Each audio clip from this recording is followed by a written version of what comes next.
Vin, aduh duit Setia Notio dikumpulin nih kapan kaya. Mungkin buat dandanin mobilnya nggak cukup ya. Buat isi bensin udah habis gitu ya. Bensin habis. Yo creativity. Ya kan? Sesuatu pemikiran yang kita tidak pernah terpikir. Itu yang harus dikomben. Misalnya nih di bidang tracking kayak gitu ya. Ya kita tetap up to date dengan teknologi yang ada gitu. Bagaimana kamu bisa bertahan dan mempertahankan apa yang kamu miliki. Jadi sebetulnya kan ini ada dua misi. Misi pribadi sebagai Melvin dan misi company ya gitu lah.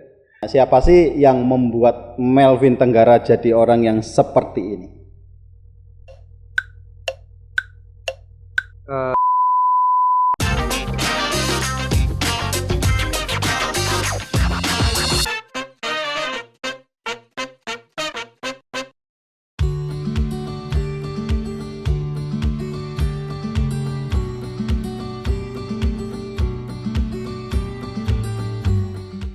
Juga tidak mudah. Kita ini kepingin anaknya kita lebih pintar dari kita, bener nggak? Betul. Tapi kita juga tidak mudah menerima pemikiran mereka, padahal mereka lebih pintar. Dan kita kepingin, itu yang terjadi. Nah, cuma bagaimana sekarang kamu menjembatani itu? Perlu waktu. Pak Yudana, a lot of time. Karena itu proses ya, jadi kita bilang ini lebih oke, lebih up to date gitu. Mereka mungkin masih nolak sekali, 2 kali, 3 kali, tapi ya kita harus persisten lah untuk jelasin ke mereka, tunjukin resultnya ke mereka. Mereka kan toh sebenarnya juga bukan orang bodoh. Oh iya, mereka jadi, bisa membangun seperti itu. Jadi mereka pasti akan berpikir. Tapi kita nggak, caranya kita ngomong ini yang perlu kita. Aku suka loh dengan statement ini. Wow. Berapa banyak anak ketika diberi hak untuk meneruskan perusahaan, dia mikir apa? Bapak mama saya itu bodoh. Saya sering ngomong, lu kalau bodoh ya enggak bisa nyekolahkan kamu luar negeri. Betul. Loh iya kan? Jadi cara-cara berpikirnya itu yang aku suka. Cara berpikir-pikir itulah, itu adalah cara berpikir itu yang membuat kita jadi orang. Bagaimana orang itu bisa tumbuh dewasa, itu semua tergantung benar-benar dari pengalaman yang kita dapat. Trust me. Asal kamu stay di seperti sekarang, terus mau belajar, mau humble, mau pilih-pilih teman yang benar-benar ya tahu lah. Kita hidup sebagai makhluk sosial harus punya teman banyak. Tahu di mana kamu harus diskusi, di mana kamu boleh meminta pendapat. Kamu akan jadi orang hebat. Thank you, amin. Ya benar. Karena orang itu ya yang paling penting menurut saya ini begini ya. Orang itu tidak bisa tahan hidup karena telinganya ini tipis. Matanya tipis. Sampai hari ini pun kadang-kadang sampai perjalanan ke sini, aduh saya ini terima dan baca hal-hal yang memprovok saya untuk, padahal ketika ya cuma 2 menit saya, itu bukan tanggung jawab saya, bukan kewajiban saya untuk menjelaskan semua ini, begitu loh ya. Nah itu bagaimana? Di usia muda, saya di 50 aja masih bisa terprovok kadang-kadang. Kamu 28 itu lebih apa? Young blood. Jadi gini lah, orang-orang yang kita bicara haters gitu yes. Kita bicara haters, kita bicara orang-orang yang meremehkan kita, itu pasti selalu ada. Dan menurutku justru kalau kita nggak ada orang-orang itu, kita belum jadi sesuatu ya. Iya, nggak ada yang nggak dilihat. Betul kan? Apa yang mau mereka permasalahkan? Gitu. Mungkin mereka malah bersimpati sama kita, ya kan? I like that. Jadi kita, ya itu tadi lah, semakin terang cahayanya itu kan bayangannya juga semakin gelap lah. Itu kita belajar cuek aja lah. Yang penting kita tetap jalan itu di jalan yang benar. Kita nggak merugikan orang lain, ya kan? Mereka mau mikir apa kita nggak bisa kontrol gitu loh. Karena level edukasi mereka, cara berpikir mereka itu kan tiap orang beda-beda. Situasi mereka juga complicated gitu loh. Jadi mereka lihat kita juga banyak faktor yang buat mereka berpikir seperti itu. Iya. Bukan tanggung jawab kita untuk jelasin semua ke mereka, bener. Yang penting kita nggak menyalahin orang lain. Gitu aja sih kalau aku. Nah, siapa sih yang ngajarin gini-gini semua? Siapa sih, Vin? Siapa sih? Berpikir sendiri sih kalau gini. Berpikir sendiri. Karena hari-hari sekarang ini ya, kira-kira sudah 10 tahun yang lalu, ketika benar-benar bisnis 4.0 ini sudah mulai masuk. Dan kalau mau diulang lagi, saya bicara sama Mega, yang bisa membedakan kita ini unggul di bisnis ke depan, itu adalah value of life. Karena ketika digital, when you go digital, there is no sense of humanity. Tetapi kalau kita semua melakukan itu, bisnis kita itu akan crash. Menurut saya loh, itu kira-kira berapa? Ya, saya lupa ya, berapa? 5-6 tahun yang lalu mungkin. Saya undang si Mega ini di acara talk show di Mercury Radio. Jadi sekarang ini banyak orang, kalau kamu lihat sendiri ya, di TikTok lah, di Instagram lah, dia itu menjual diri dalam tanda kutip, menjual value dirinya. Hanya untuk apa sih? Exposure? Yes. Dan yang very sad, itu bukan hanya dilakukan orang yang nggak punya apa-apa loh. Betul. Dilakukan dengan banyak orang yang kehidupan sosial statusnya sangat tinggi. Ya itu nggak oke sih menurutku. Iya kan? Something not okay lah.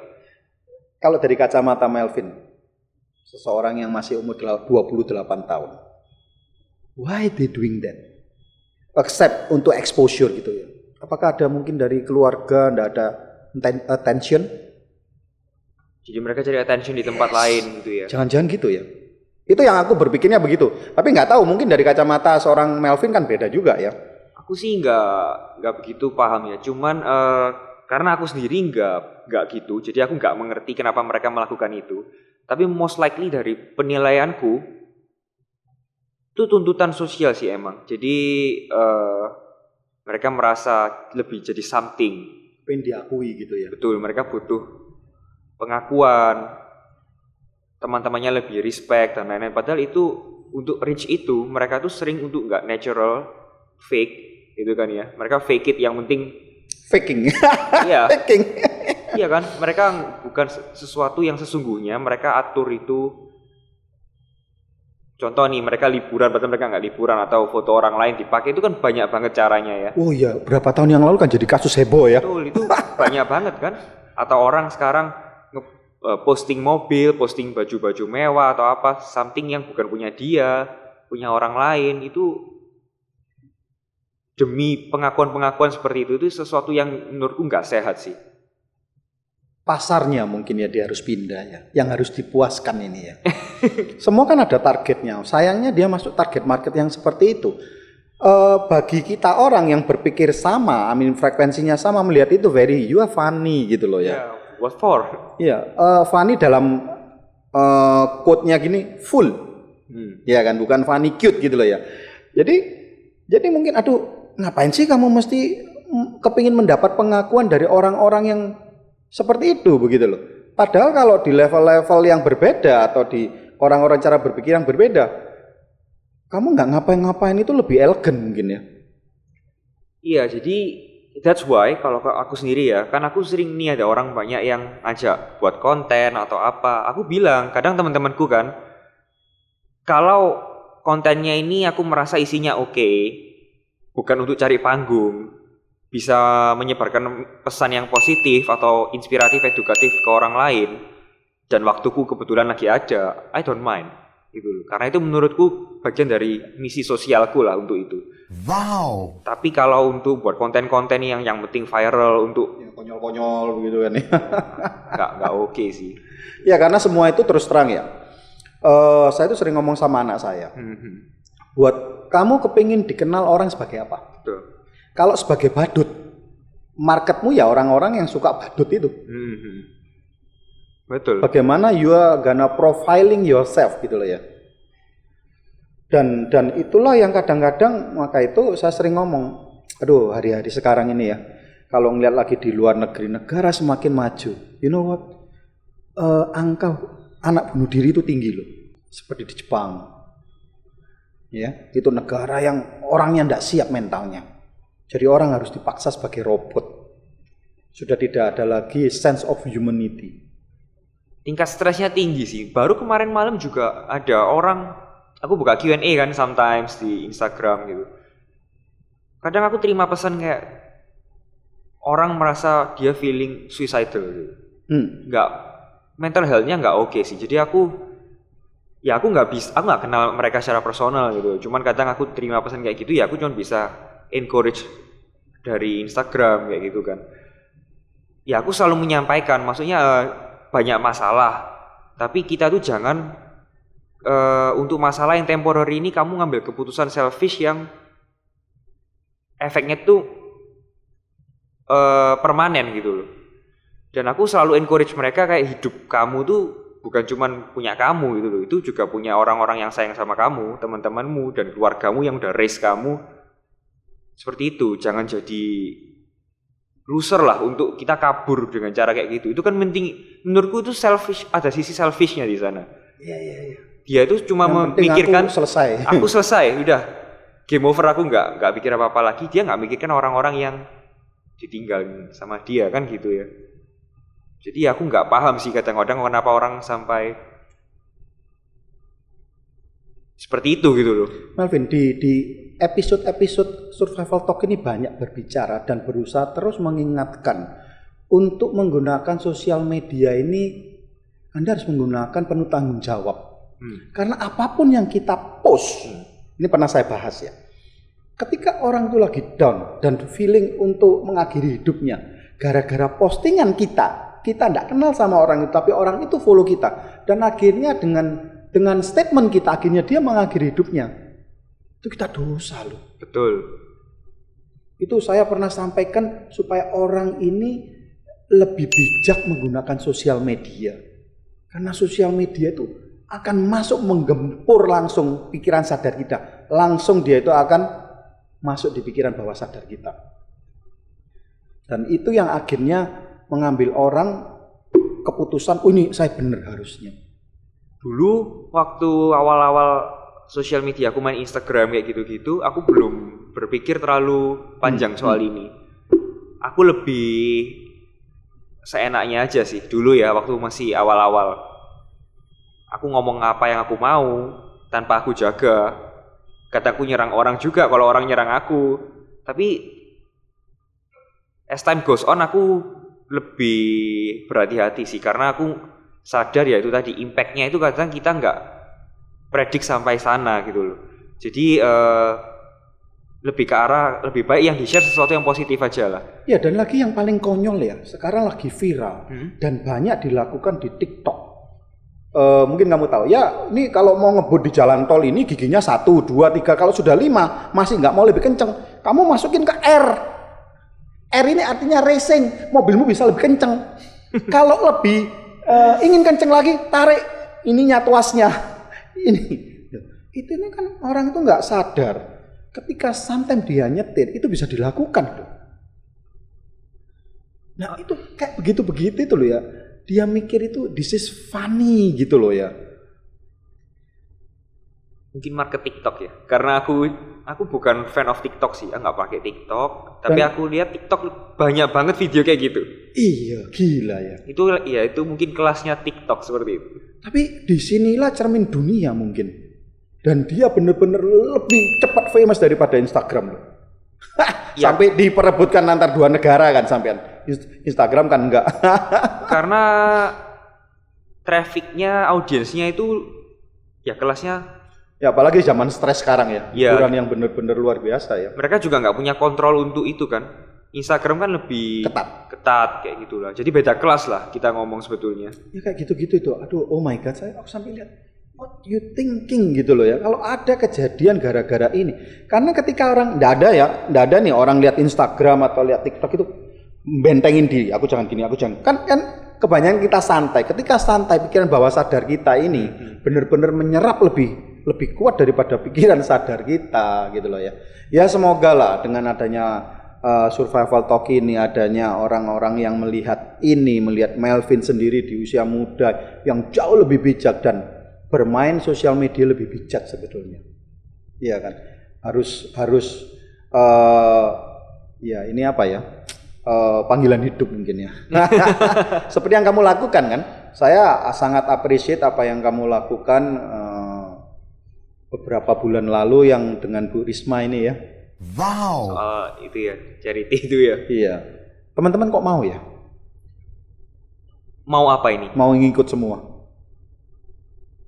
Ya aku kan bilang sama mereka, beberapa orang kan aku pilih kan, temenin dong gitu. Masa nggak mau temenin, ini kan gimana ya, itu lebih ke arah simbolis sih.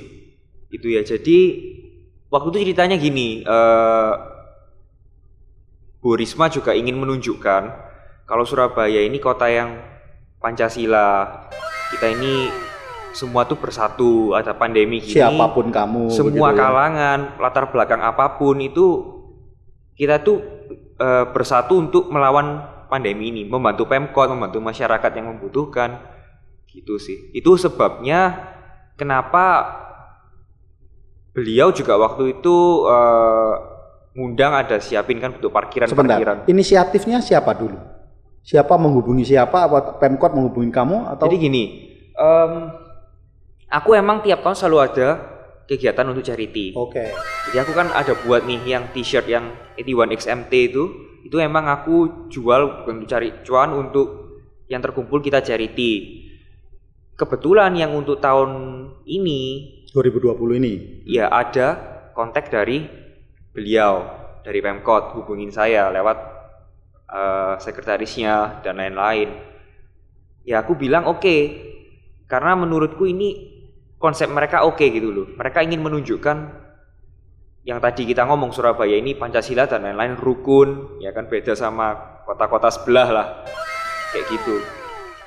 Jadi itu kenapa kita datang, ada bawa mobil juga gitu.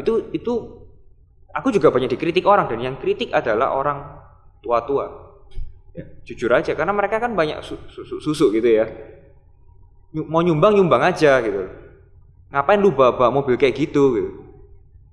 Aku juga biasanya nyumbang, nggak kelihatan atau apa. Kadang mereka itu mereka ini pintar-pintar bodoh. Aku juga bingung. Gitu. Punya duit segitu berarti nggak bikin bodoh, tapi kenapa pikirannya kok penuh, tidak terbuka, kok dangkal gitu? Aku juga ngerti.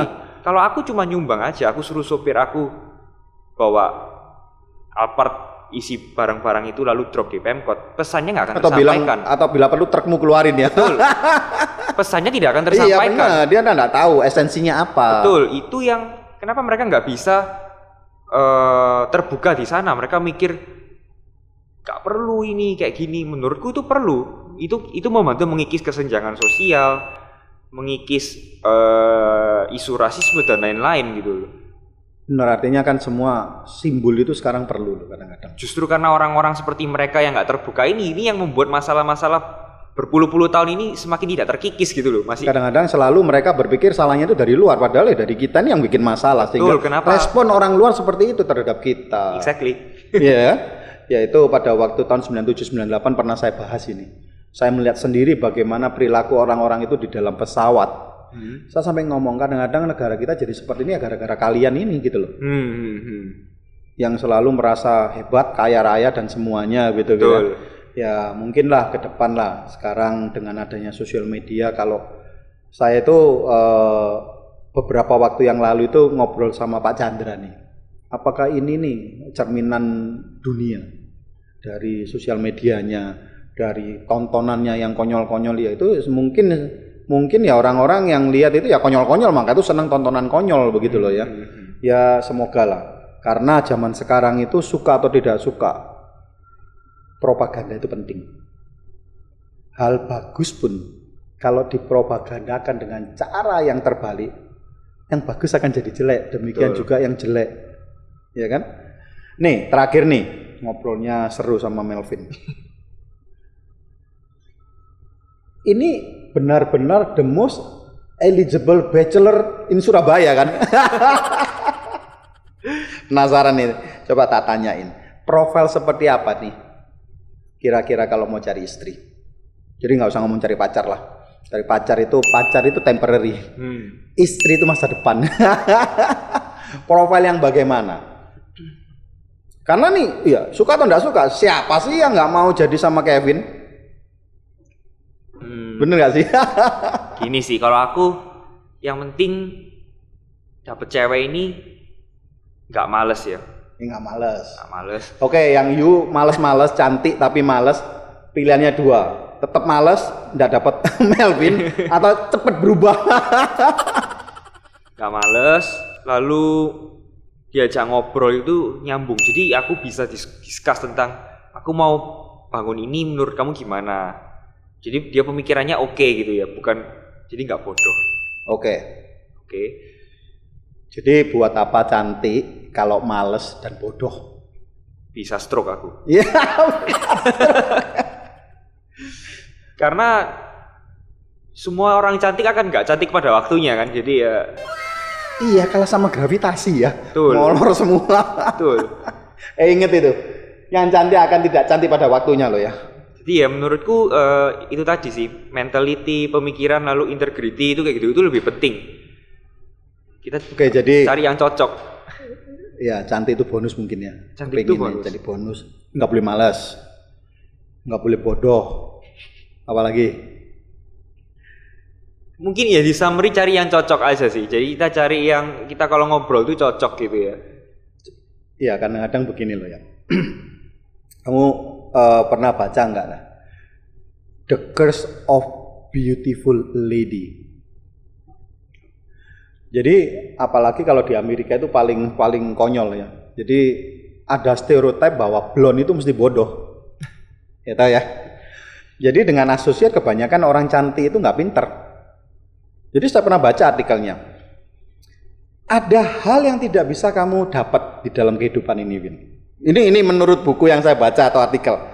Kalau orangnya cantik, ya belum tentu baik dan belum tentu pinter. Ada cantik tapi mungkin malas tapi bodoh. Nah ini loh, ini sampai benar-benar di Amerika ini ada The Curse of Beautiful Lady. Maka itu saya ini sering ngomong sama anak saya, ngomong sama semua, kalau janganlah kamu itu sudah dikaruniai wajah yang cantik dan kamu sia-siakan otakmu. Karena at the end of the day, saya melihat benar-benar ya, banyak orang cantik dan menjual kecantikannya untuk mendapatkan pasangan hidup. Yes, sometimes it's work. Sometimes it's work. Kalau laki-lakinya tergantung marketnya. Yes, frekuensinya sama kan. Betul. Tapi kalau bisa dibayangkan ya, kalau cuma saya yang suka foya-foya, dapat suami foya-foya, harta berapapun akan habis karena foya-foya itu nggak ada habisnya. Betul. Nggak habis di mobil sport. Habis mobil sport apa? Pesawat kan? Pesawat lo juga sampai mau Airbus juga bisa. Ya kan? Betul. Nggak ada habisnya kan. Mau pertama ya, wah aku suka sama cowok itu karena dia punya yacht. Yachtnya berapa meter sih? Oke, 30 meter small yacht. Ada loh yang sampai 1 triliun, 2 triliun beli yacht aja kan. Wow. Iya. Iya kan? Akhirnya banyak orang yang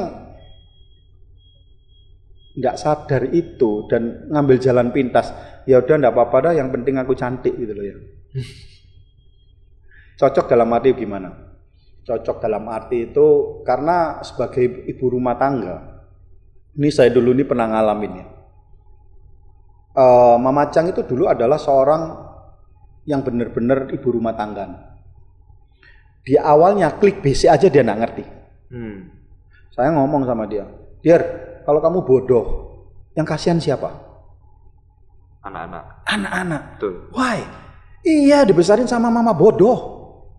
Anaknya kita pasti bodoh. Karena kamu engagement-nya lebih banyak terhadap anak gitu loh. Jadi maka itu saya sering bilang, kalau orang tuanya bodoh itu yang kasihan anak-anaknya. Tapi aku suka banget loh, benar-benar ngobrol ini. Saya tidak pernah ngobrol dengan anak yang usianya jauh dengan saya bisa sepanjang ini, kecuali anak saya sendiri loh tentunya ya. Biasanya paling ketemu di party, ketemu gitu ya. Good. Yang terakhir nih, kalau kamu sudah menemukan ini, cewek yang cocok, tidak malas, pintar, ya bisa diajak tukar pikiran, dan keputusan itu ada di siapa? Di keluarga atau di tanganmu? Gini, kalau dia emang oke, aku nggak ngeliat alasan kenapa keluargaku bakal say no. Karena screeningnya sudah cukup ketat kan? Karena keluargaku emang cukup ya parah sih filternya ya. Jadi kan mereka kan sangat-sangat worried. Mereka lebih khawatir aku dapat siapa daripada aku kerja apa at this moment. Loh, ini bener loh. Itu bener loh. Tahu kenapa? Karena apapun itu pasti habis kalau dapet cewek yang salah. Bukan, dia bisa kehilangan kamu. Right. Membesarkan kamu 30 tahun ini yang saya ngomong. Sama anak saya bener-bener. Dede ini yang paling khawatir ini apa? Kamu dapat orang yang salah. Karena ketika kamu salah, kamu kehilangan keluarga. Dan Dede kehilangan anak. Iya sih, tapi kalau keluarga sampai say no, aku sih pasti akan ngobrol ya sama mereka. Kenapa, alasannya kenapa. Keluargaku walaupun ketat bukan orang yang unreasonable gitu loh. Jadi, tapi kalau pada akhirnya mereka betul-betul nggak setuju, apapun alasan mereka mereka state ini, aku rasa nggak wise untuk aku menabrak itu sih. Ya karena mereka punya feeling, punya pengalaman, dan banyak yang dilihat di luar sana, begitu referensinya banyak. Dan kalau aku terus memaksakan alasan cinta atau apapun, itu nggak wise itu kedepannya juga lah gitu loh. Karena aku memikirkan posisi perempuan ini juga kedepannya gimana kan, pastinya. Dan hubunganku sama keluarga juga bagaimana. Ya, gitu. Kamu pernah dengar ini nggak ya? Ketika you married someone, kamu bukan married dia sendiri loh. Beserta keluarga dan lingkungannya ya. Dia married dengan orang tuamu. Betul. Dia married dengan kakak adikmu. Dia married dengan omamu, opamu, uncle dan antimu. Dan tak lihat ini orang nggak bisa survive. Karena dia cuma mikirin begini. Loh aku lo married sama kamu, bukan married dengan keluargamu. Dan yang sayangnya tidak sama-sama bijak untuk membicarakan itu. Dan kadang-kadang di akhir episode ini saya ini dikatakan orang gila loh. Kenapa? Oke, saya mau tanya. Kalau kamu cari staff, kamu interview nggak? Interview? Oke. Semakin tinggi staff itu, interviewnya semakin panjang nggak? Semakin kompleks nggak? Nih Melvin. Posisinya? Yes. Ya, logically yes. Ya makanya itu saya ngobrol sama teman saya. Nah kalau kamu cari mantu, ini gila ini. Semua dibisniskan. No, kamu yang nggak waras. Ini ketika menikah itu nggak ada kontrak kerja berapa tahun nggak cocok loh. Betul. Sampai hari ini tidak banyak orang yang mau berpikir begitu dan ya sebagian orang anggap aku gila. Ya kenapa sih kalau nyari CEO itu dites kesehatan, psikolog dan semuanya, itu cari mantu kok enggak? Ya inilah fakta, Melvin. Kadang-kadang maka itu kita tidak bisa mencoba membuat banyak hal diterima oleh masyarakat. Tapi banyak orang akhirnya mencemooh ketika kita berpikir seperti itu. Bukan tanggung jawab kita untuk menjelaskan ke mereka. Bukan. Iya kan? Tapi akhirnya ya biarlah yang memang bersekutu dengan kita adalah orang-orang yang secara genetik mungkin ya. Genetik itu chemistry juga. Ya secara genetik atau secara chemistry frekuensi cocok dengan kita lah. Betul. Oh seneng banget bisa ngobrol panjang lebar sama Melvin nih. Thank you ya Papa Chan. Pesan-pesan dari Melvin nih apa nih untuk teman-teman di luar sana supaya bisa menjadi sosok. Jadi memang yang diharapkan mungkin di Survival Talk ini orang ketika search Melvin itu lihat mobilnya. Tapi di Survival Talk ini kita tidak membahas itu karena itu sudah bisa dilihat di mana-mana begitu loh. Dari sisi ini yang mungkin belum pernah orang dengarkan atau mungkin apa nih meskipun sudah banyak yang kita bahas apa nih pesan-pesan untuk subscriber di luar sana dari Melvin. Pesan-pesan Melvin. Ya stay strong aja. Ini kan masa-masa yang susah ya. Dan orang hidup juga pasti ada masalah gitu. Pasti semua ini cuma temporary lah. Semua pasti bisa dilalui. Jangan give up, jangan lari-lari ke hal-hal yang aneh-aneh. Memperburuk keadaan ya. Itu sih kurang lebih. Oke, luar biasa. Sosoknya masih muda. Benar-benar kata-kata di atas langit ada Melvin Tenggara itu terbukti dengan pemikiran-pemikiran dia. Jadi belajarlah kita semua melihat sesuatu dengan open minded. Salam untuk keluarga, salam untuk Oma, salam untuk Mama, salam untuk Korude dan semuanya. Semoga satu hari kita bisa berbicara di sini dan Survival Talk juga masih ada dan Melvin Tenggara duduk sudah sebagai CEO perusahaan yang ada. Amin. Salam berdalam itu, sukses untuk apapun yang Anda lakukan ke depan. Thank you. Sampai ketemu di episode yang mendatang. Jangan lupa subscribe dan loncengnya dinyalain. Salam bertahan hidup.